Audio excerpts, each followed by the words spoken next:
नमस्कार, मैं वरुण कुमार और आप देख रहे हैं मनी 9 का personal finance bulletin money time, जहां हम आपको बताते हैं वो खबरें जो डालती हैं आपकी जेब और जिंदगी पर सीधा असर। नए वित्त वर्ष की शुरुआत हो चुकी है, तो आइए जानते हैं कि कहां पैसा लगाने से आपको मिलेगा मोटा रिटर्न। बीते वित्त वर्ष 2021-22 में छोटे शेयरों यानी स्मॉल कैप ने निवेशकों को 36% से ज्यादा का बड़ा रिटर्न दिया है। इस तरह छोटी कंपनियों के शेयरों ने रिटर्न देने के मामले में सेंसेक्स और निफ्टी को पीछे छोड़ दिया है। विशेषज्ञों का यह मानना है कि 2022-23 में भी स्मॉल कैप का बेहतर प्रदर्शन जारी रहेगा। बीते वित्त वर्ष में बीएसई का स्मॉल कैप इंडेक्स 36.64% चढ़ा, मिड कैप में 19.45% की बढ़त रही। इसकी तुलना में सेंसेक्स वित्त वर्ष 2021-22 में 18% चढ़ा। ट्रेंडिको के पार्थ न्याती का कहना है कि परंपरागत रूप से मिड कैप और स्मॉल कैप का प्रदर्शन तेजड़िया बाजार से बेहतर होता है। न्याती का मानना है कि वित्त वर्ष 2022-23 में भी इनका प्रदर्शन मुख्य इंडेक्स से बेहतर रहेगा, क्योंकि तमाम तरह की दिक्कतों के बावजूद भारतीय अर्थव्यवस्था एक अच्छी वृद्धि की राह पर अग्रसर है। तेजी ने निवेशक को बनाया मालामाल। आइए जानते हैं शेयर बाजार में आज कितना आया उछाल। एचडीएफसी और एचडीएफसी बैंक के मेगा मर्जर की खबरों के बीच घरेलू शेयर बाजार सोमवार को 2% से ज्यादा चढ़ गए। इस तेजी के साथ शेयर बाजार निवेशकों की संपत्ति में 4.5 लाख करोड़ रुपए का इजाफा हुआ। ये बुलिश इन्वेस्टर सेंटिमेंट की ओर इशारा करता है। 30 शेयरों वाला प्रमुख इंडेक्स सेंसेक्स 1335 अंक उछलकर एक बार फिर 60,000 के स्तर को पार कर 60,611 अंक पर बंद हुआ। निफ्टी 383 अंक चढ़कर 18,053 के स्तर पर बंद हुआ। सोमवार को बीएसई लिस्टेड कंपनियों का मार्केट कैपिटलाइजेशन 2,72,46,213 करोड़ रुपए हो गया। बीएसई के मुताबिक आज 179 स्टॉक ने अपने 52 हफ्ते के उच्च स्तर को छुआ। सीएनजी और महंगी हो गई है। 3 दिन में दूसरी बार दाम बढ़ गए हैं। इंद्रप्रस्थ गैस लिमिटेड ने सोमवार को सीएनजी की कीमत में 2.5 रुपए प्रति किलो की और बढ़ोतरी कर दी। नई कीमत 4 अप्रैल से लागू हो चुकी है। यह बढ़ोतरी इनपुट गैस की लागत में बढ़ोतरी को कवर करने के लिए की गई है। इससे पहले 1 अप्रैल को सीएनजी की कीमत में 80 पैसे प्रति किलो की बढ़ोतरी की गई थी।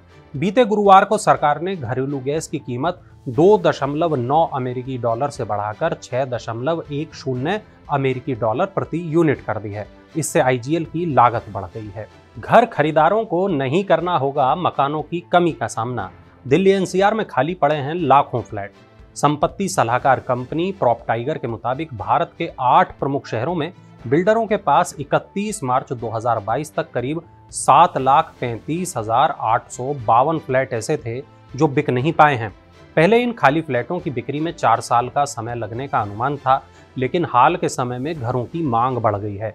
इससे खाली घरों की बिक्री में अब 3.5 साल का समय लगने का अनुमान है। सबसे ज्यादा बिना बिके फ्लैट दिल्ली एनसीआर में है। यहाँ खाली पड़े फ्लैटों की संख्या 1,01,404 यूनिट है।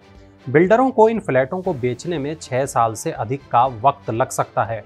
8 प्रमुख शहरों में जनवरी-मार्च के दौरान घरों की बिक्री सालाना आधार पर 7% बढ़कर 70,623 इकाई रही। अब रोजगार के मोर्चे पर आ रही है एक अच्छी खबर। देश में घट रही है बेरोजगारी की दर।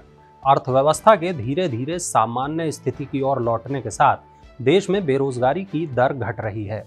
Centre for monitoring Indian economy के आंकड़े बताते हैं कि देश में बेरोजगारी की दर फरवरी में 8.10% थी, जो मार्च में घटकर 7.6% रह गई। शहरी बेरोजगारी की दर 8.5% और ग्रामीण क्षेत्रों के लिए ये 7.1% रही। बेरोजगारी अनुपात में गिरावट से पता चलता है कि कोविड-19 महामारी के बाद अर्थव्यवस्था पटरी पर वापस लौट रही है।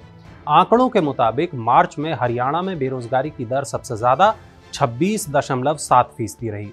इसके बाद राजस्थान और जम्मू कश्मीर में ये 25% रही। मार्च 2022 में कर्नाटक और गुजरात में बेरोजगारी की दर सबसे कम 1.8% रही। नेचुरल गैस की कीमत बढ़ने से आपको फायदा हो सकता है। कैसे? चलिए बताते हैं आपको। नेचुरल गैस की कीमतों में दोगुनी वृद्धि होने से ओएनजीसी और रिलायंस इंडस्ट्रीज को खूब फायदा होगा। ऐसे में इनके निवेशकों की भी चांदी होगी। मॉर्गन स्टैनली का कहना है कि गैस के दाम बढ़ने के बाद ओएनजीसी की सालाना आय 3 अरब डॉलर बढ़ने की उम्मीद है, जबकि रिलायंस इंडस्ट्रीज की आय में 1.5 अरब डॉलर की वृद्धि हो सकती है। इसके मुताबिक तेल बाजारों में त्रिस्तरीय गिरावट आने के साथ घरेलू गैस उत्पादन में एक दशक बाद आई तेजी से गैस कंपनियों के लिए लाभ कमाने की स्थिति बनी है।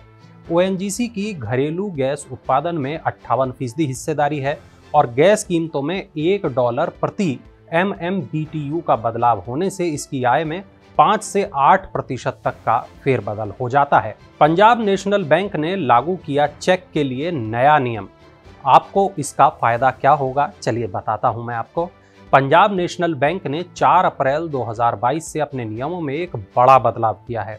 बैंक ने चेक के जरिए किए जाने वाले पेमेंट के लिए पॉजिटिव पे सिस्टम को अनिवार्य बना दिया है। यह बदलाव चेक पेमेंट को सेफ बनाने और बैंक फ्रॉड को रोकने के लिए किया गया है। अब अगर आप 10 लाख रुपए या इससे ज़्यादा का चेक जारी करते हैं तो अब आपको इसकी जानकारी बैंक को देनी होगी। पॉजिटिव पे सिस्टम के तहत चेक जारी करने वाले को उस चेक से जुड़ी कुछ जानकारी इलेक्ट्रॉनिक तरीके से पेमेंट करने वाले बैंक को देनी होगी। ये जानकारी SMS, mobile app, internet banking या ATM के जरिए दी जा सकती है।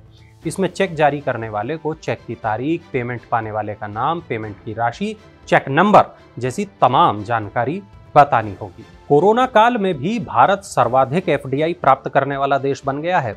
वित्त मंत्री निर्मला सीतारमण ने सोमवार को लोकसभा में बताया कि भारत सर्वाधिक विदेशी प्रत्यक्ष निवेश प्राप्त करने वाला देश बना हुआ है। साथ ही भारतीय खुदरा निवेशकों ने शेयर बाजारों से विदेशी धन के जाने के कारण पैदा हुए हालात को संभालने की क्षमता भी विकसित की है। लोकसभा में प्रश्नकाल में कांग्रेस के सांसद शशि थरूर के पूरक सवाल का जवाब देते हुए सीतारमण ने कहा कि विदेशी निवेश को केवल FII और FPI से नहीं मापना चाहिए। उन्होंने कहा कि FII और FPI की निर्भरता ब्याज दरों पर होती है और उनमें उतार चढ़ाव होता है। वित्त मंत्री ने कहा कि FII और FPI आते जाते रहते हैं, लेकिन आज भारतीय खुदरा निवेशकों ने ये साबित कर दिया है कि कोई भी झटका लगे तो उसे संभाला जा सकता है, क्योंकि भारतीय खुदरा निवेशकों ने भारतीय बाजार में झटकों को संभालने की क्षमता विकसित कर ली है। भारतीय खुदरा निवेशकों ने आज भारत के बाजारों में काफी विश्वास पैदा किया है। रूस यूक्रेन युद्ध से और महंगे हो सकते हैं वाहन। रूस यूक्रेन युद्ध के बीच BMW ने जर्मनी स्थित अपने 2 कारखानों में उत्पादन रोक दिया है। मर्सिडीज अपने संयंत्रों में काम धीमा कर रही है और फॉक्सवैगन ने उत्पादन रोकने की चेतावनी देते हुए कल पुर्जों के वैकल्पिक स्रोतों की तलाश शुरू कर दी है। वैश्विक ऑटो क्षेत्र 1 साल से अधिक समय से सेमीकंडक्टर, चिप और अन्य महत्वपूर्ण कलपुर्जों की कमी से जूझ रहा है, जिससे उत्पादन कम हो गया है, आपूर्ति धीमी हो गई है और कीमतों में इजाफा हुआ है। इस बीच यूक्रेन के खिलाफ रूस द्वारा छेड़े गए युद्ध से हालात और बिगड़ गए हैं, क्योंकि यूक्रेन से आने वाली बिजली की वायरिंग की अचानक भारी किल्लत हो गई है। खरीदार अधिक होने, कलपुर्जों की कमी होने और युद्ध के कारण नए व्यवधानों से गाड़ियों की कीमतें आगे और भी बढ़ सकती हैं। चलिए अब नजर डालते हैं IPO अपडेट्स पर। हरिओम पाइप इंडस्ट्रीज लिमिटेड का IPO चौथे दिन तक करीब 3.5 गुना सब्सक्राइब हो चुका है। यह IPO 5 अप्रैल को बंद होगा। 85 लाख इक्विटी शेयरों के बदले अब तक 2 करोड़ 91 लाख से ज्यादा शेयरों के लिए बोलियां आ चुकी हैं। इसका प्राइस बैंड 144 रुपए से लेकर 153 रुपए प्रति इक्विटी शेयर है। तो ये थी आज की तमाम बड़ी खबरें, वो खबरें जो डालती हैं आपकी जेब और आपकी जिंदगी पर असर। ऐसी ही तमाम बड़ी खबरों के लिए देखते रहिए मनी टाइम और मनी 9 के YouTube चैनल को सब्सक्राइब करना मत भूलिएगा। और चलते चलते देखिए हमारा ये खास इन्फोग्राफिक।